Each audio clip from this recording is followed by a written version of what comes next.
พี่น้องประเทศกัมพูชาประเทศเขมรมันเล่นบ่ซื่ออีกแล้วมันกักโตคนงานไทยกลัวกักโตแรงงานไทยไว้บ่ปล่อยแรงงานไทยให้ข้ามมาประเทศไทยพี่น้องเอ๋ยมันมีแรงงานไทยจำนวนหนึ่งที่จะข้ามมาฝั่งประเทศไทยทางคลองลึกทางด่านของอำเภออรัญญประเทศจังหวัดสระแก้วพี่น้องเอ๋ยสิข้ามมาแล้วทางกัมพูชาบ่ให้ข้ามกำลังสิข้ามมากัมพูชาเอิ้นกลับเข้าไปในตึกเบิดกลับเข้าไปเบิดจะสู่ออกมากลับเข้าไปพะนะว่านั่นน่ะแล้วผู้ใดมีมือถือนี่ห้ามถ่ายคลิปเป็นเด็ดขาดเลยว่าซั่นเขาว่านั่นน่ะคันผู้ใดถ่ายคลิปนี่สิยึดมือถือทันทีเลยปา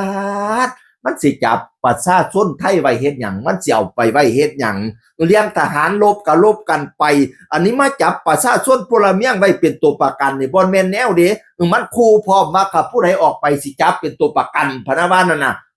ทั้งแรงงานไทยเว้ามาให้ญาติพี่น้องทั้งพี่ฟังพี่น้องเอ่ยทั้งญาติพี่น้องทั้งฝั่งไทยก็เป็นห่วงว่าลูกหลานไปทำงานอยู่ทางพุ่นน่ะก็บอกให้เกาะกลุ่มคนไทยไว้นะเกาะกลุ่มกับคนไทยไว้อย่าแตกแถวพะนะว่านั่นน่ะเขาเจ้าไปเฮ็ดงานอยู่ฝั่งทางนู้นตรงข้ามกับอรัญญประเทศนะเป็นปล่อยเปรตบ่พี่น้องเป็นปล่อยเปรตบ่เขาเจ้าไปเฮ็ดงานบัดนี้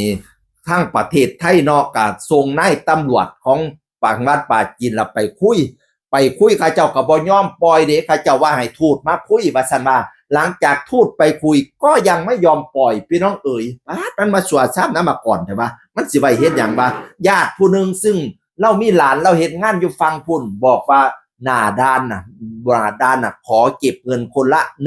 12,500 บาทว่าซั่นไม่ไงอันนั้นแล้วไม่ตัวนั้นเราให้สัมภาษณ์พี่น้องเอ๋ยอันนี้เขาจับว่าแม่นบ่แม่นบอกดอกที่สำคัญละสิกักประชาชนไว้เฮ็ดหยังบัดประชาชนเขมรน่ะมู่ตู่คือผลักดันให้กลับคักแท้อันนี้ประชาชนไทยเขาสิอยากกลับมาคือบ่กลับมาซั่นเดี๋ยวเนี่ยน้องเอ๋ยคือบ่ให้เขากลับมามู่ตู่คือดันเขมรกลับประเทศซุมเจ้าคือบ่ปล่อยคนไทยกลับมาอันนี้มันเป็นประชาชนพลเมืองนะมันไม่ใช่ทหารนะจะมากักกันไว้ทำไมนิสัยบ่ดีให้พี่น้องเอ๋ยก็เป็นห่วงคนงานไทยเนาะแรงงานไทยที่ไปทำงานอยู่ฝั่งเขมรพี่น้องเอ๋ยแต่ก็มีบางคนนะบอกว่าฮู้ว่าทั้งพุ่นมันอันตรายซุมเจ้าไปอยู่นั่นหาสเต็กอีหยังฮู้ว่าเขาลบกันแต่โดนแต่ดีแล้วคือบ่กลับมาแต่โดนแต่ดีไปอยู่นั่นเฮ็ดหยังว่าซั่นว่านั่นน่ะบางคนก็เม้นไปทำนองนี้หลายพี่น้องเอ๋ย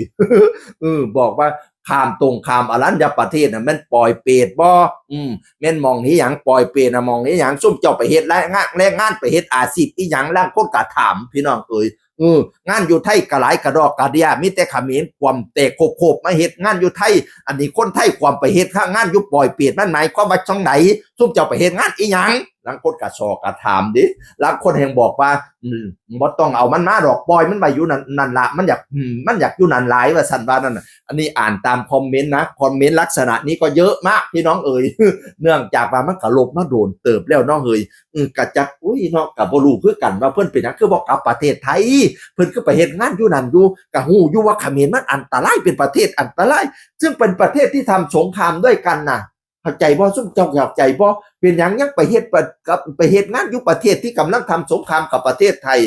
อันนี้ผมก็ไม่เข้าใจเหมือนกันนะสมควรกลับแต่โดนแต่ดีก็ไม่กลับผมก็ไม่เข้าใจเหมือนกันนะอันนี้สงสัยแต่ไกเห็นใจอยู่เด้ออยากให้กลับประเทศไทยอยู่เด้อขั้นกลับมาแล้วก็จงจำไว้อย่ากลับไปอีกเขมรน่ะนะอย่ากลับไปอีกโอ้ยจักก็สิอธิบายจังไดดีไปเฮ็ดงานนั่นเพราะอะไรมันได้เงินมากดิ